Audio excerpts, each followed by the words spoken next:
guys, welcome to the channel and welcome to the video. Really appreciate you guys coming in and watching today. Let's take and look at some of our fail boats from the last video on the old 35 here. We got a lot of stuff done, but man, you just have so many projects. You get one partially done and you run into a roadblock, so you move over and you do this one and you finish it. And I've got a bunch of that stuff that now it's time to come back and attack those ones that we had roadblocks on. So let's go and get into it.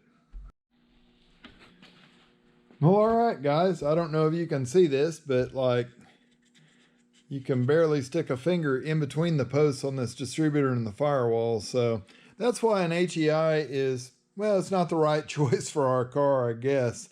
The guy that built this, he should have sunk this firewall in about an inch right here and we would have been in good shape. But hey, that's what we got to work with and we're living with it. So the video today, we are going to start off by mounting the cable to operate this rear door. I've got to drill a hole through my door jamb. You can kind of see the black cable right down there. They sell them 7 feet or 15 feet. 7 feet was too short. 15 feet is way too much. You see, nice looking little handle. I ordered this from Watson Street Rods, and I would advise anybody that was looking for one of these cables to do the same. They were 15-foot cable for $70. That's a pretty good price. So I'm gonna set you guys up back here, try to get some footage of drilling this hole right through here. We'll see how that all works out. Hang in it, Bobby. Back in here a minute.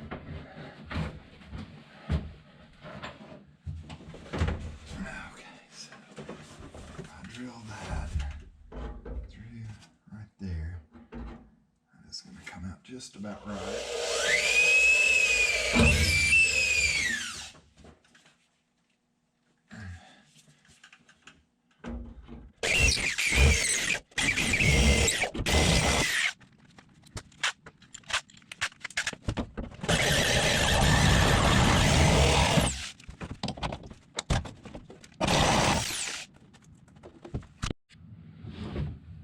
All right, so you can see hole here, hole back here. Cable will run through and go through that. We'll have to get us some kind of, I'll probably just put some wire loom in there for right now, but we'll get a fancier looking loom to put back here.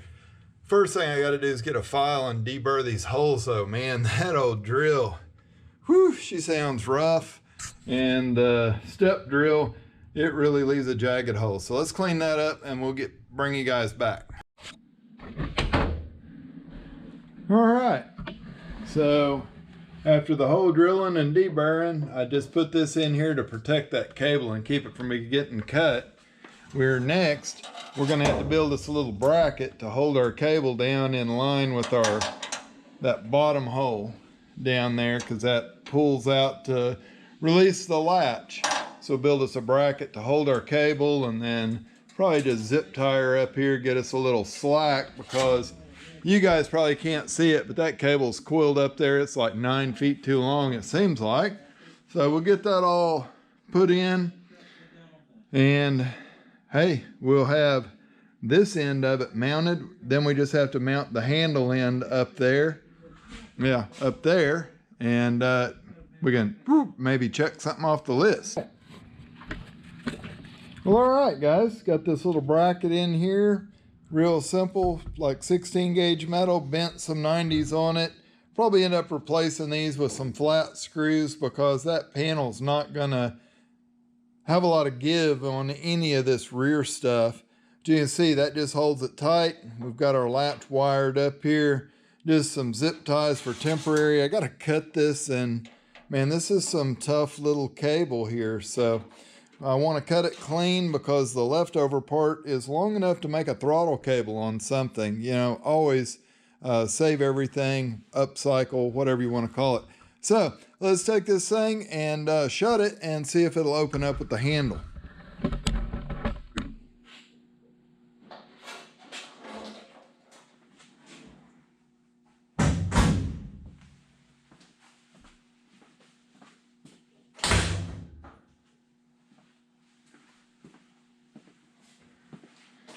All right. And that's with no weather strip or anything in here. This is going to be fairly loose coming back, but once it gets a little weather stripping in it, it'll pop right open. So I will have to get me a little cable clamp or something for right here to hold that together.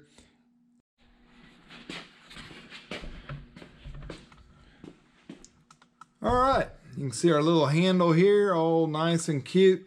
It just moves very little. The cable still kind of needs a spring on it back there. Dash will come down to here, so it will be a little bit below that, but hey, I think it'll be good. If we need to put a hood release, we can mount it down below that, kind of keep everything over, maybe out of our feet's way. You can see the old floorboard, she's getting loaded down with wire taped down to it. All this stuff tucks back inside of this little cowl edge area. It's just out here because what do you do with it until you get everything kind of connected up? You gotta let it just blow everywhere, I guess. You know, like I said in the beginning of the video, lots of projects on a car when you're putting it all together. So just finally have to say, all right, this is a project we're gonna do. We're gonna check it off when it's completely done. We're not gonna jump around anymore. We're gonna start going in, getting things functioning, finishing them up so that we can just move through the entire project. All right, so the next piece in finishing this up is I have to cut my zip ties, pull that cable back out. This is an end that fits onto the nylon sheath for the cable. And then here is the end that they send for you to go on there. It's got a little swaged end on it so that as you tighten it, it tightens up like a collet. And that'll tighten up on the inside of the back of this. And hopefully their little clamps they send will hold this cable and keep it tight in there. And we should be good after.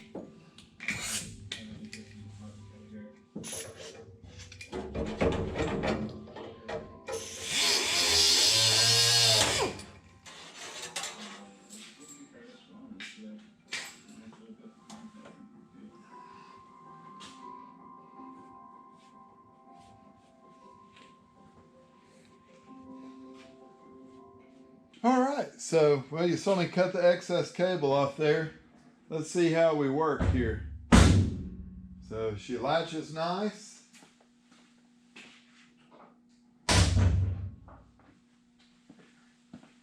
I go up front and pull the handle and bam, we open up. So yeah, there's one small project done. We're getting too strung out, guys. Too many different things going on. I've got to do one thing at a time to keep my sanity, try to keep parts coming and everything we need as we do it. Well, all right, guys, next in our easy to finish, simple projects, we've got the fuel filler cap, the grommet that goes on it, and the connection tube to connect it from this to the gas tank. And I realized I thought I'd bought clamps for this already, but I didn't. So I'm going to have to just run in and get clamps because there's no sense in putting this together without having it where I can actually clamp it up. I'll bring you guys in here and let you see where we've got to connect with and show you where our dilemma may happen here. I mean, it's all going to work out, but it's going to be pretty close.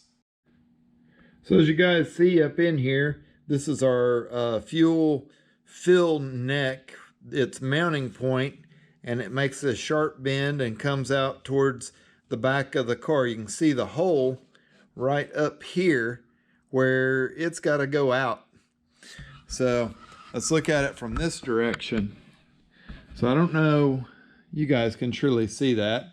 It's really close. See my little thumb there? It's really close on this edge. That is going to be hard to get it to slide over that neck. But I think we can make it happen. Worst case scenario, we'll unbolt the neck from the tank, assemble our rubber hose on there, and then put the neck back into the tank itself. They send you, this is a Tanks Inc. tank, by the way, made for a 35 Chevy Sedan. But they send you this piece of hose, which is really cool.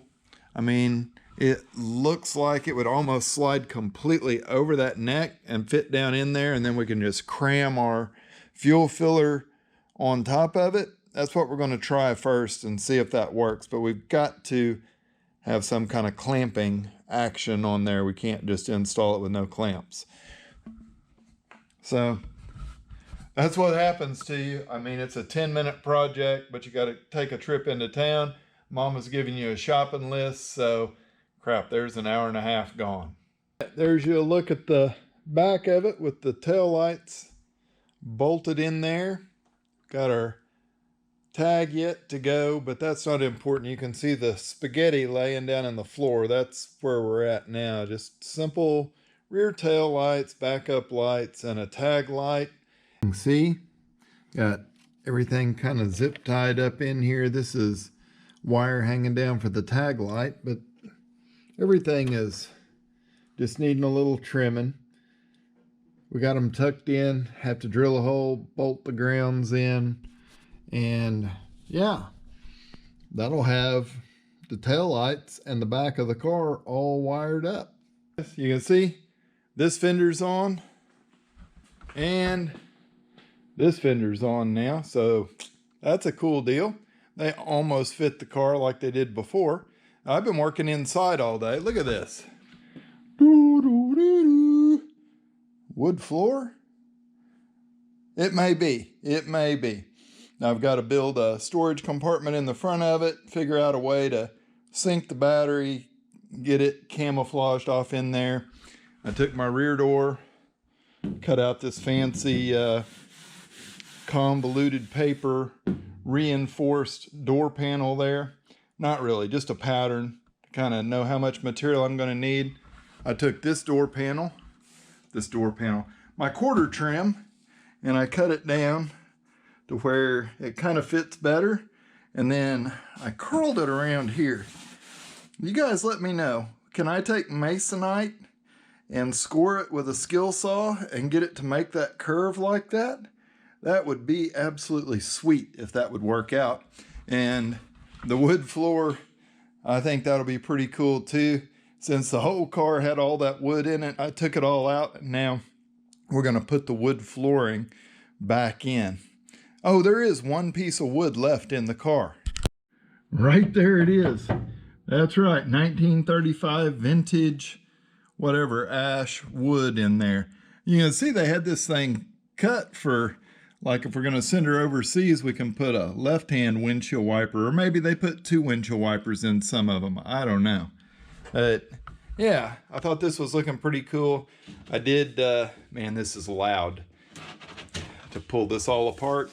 You can see down inside there, there's a starter solenoid. I don't want to pull it all the way apart. This crap is just like, it was thrown in the garbage, and it looks pretty nice, but I don't know if it's going to be nice enough to use.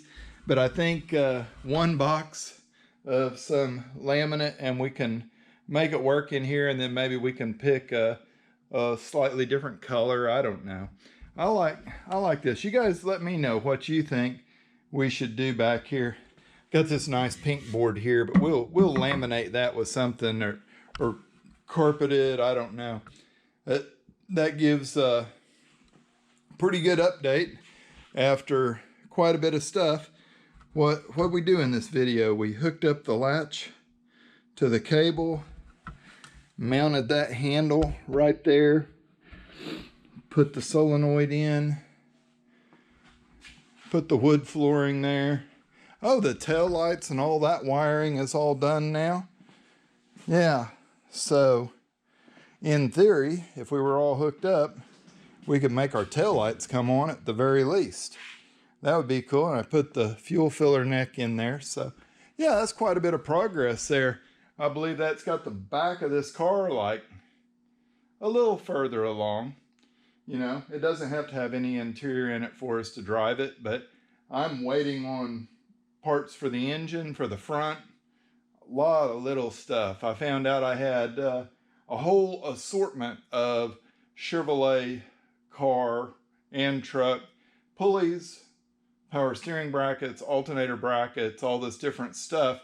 And I don't know, Chevrolet must have made a dozen different configurations, and I feel like I have one piece from each configuration. So none of them come together and line up and fit and are going to do the things that we need them to do. We don't want to be throwing belts and having problems later on. So we're just spend the money and order some pulleys and get this thing that much closer to being a completed project. Hey, if you guys like the video, give it a thumbs up, and we will catch you on the next one.